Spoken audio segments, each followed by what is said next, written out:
Hello again, this is Caleb Lyons, trying this one more time. This is my video review of the comic books that came out last week. I know that a lot of sites tend to review the comics that came out this week, but I'm a little bit of a slacker and kind of waited to do them now. Don't ask why, just listen, okay?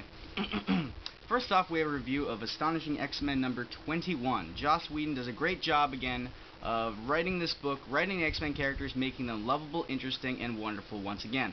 Cassidy does an amazing job in his pencils once more, and this is a great example of what you can call a Joss Whedon comic book, in that it's brilliant, it's smart, it's funny, it's witty, it's even deeply touching when it wants to be, and of course there's sex.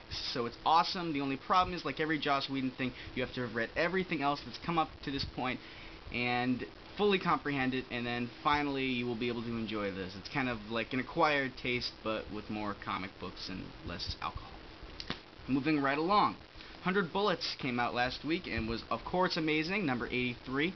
As always, the book is a little bit on the confusing side because Brian Azzarello knows no other way to write a comic, but luckily, every time you read this book, it's always made up for by the brilliantly shadowed and amazing art by Eduardo Rizzo.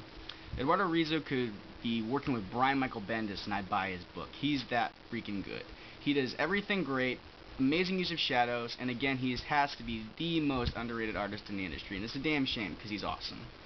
Next up is Brian K. Vaughan's one-shot of the Midnighter book, which is amazing because instead of reading it normally like a sequential comic book where it's left to right, you read it in the normal page layout, which is like this and this, except that you read it from the last page back. And the reason for this is to help explain that the Midnighter's power, which is basically to predict everything that could happen in a battle, works in that he can think about what's going to happen at the end result and then work his way back in his mind and then beat you up somewhere in the middle. It's a little confusing, but the comic is executed excellently by him and also Derek Robertson, who is going to be picking up his comic The Boys in next month, which is excellent because it was originally canceled by DC but is now being picked up by Dynamite Entertainment. Very exciting. Please pick that up.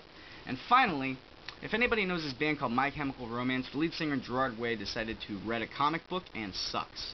It's terrible. It's called Umbrella Academy. I hate it, hate it, hate it.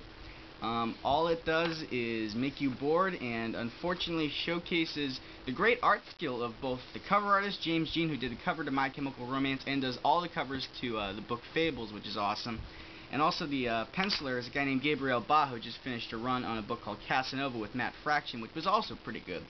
So unfortunately, those two talents are fucking stuck with a musician guy who sucks, doesn't know what he's doing, and it's a terrible book, really contrived, tries to play off the whole team mentality, and if it wasn't a free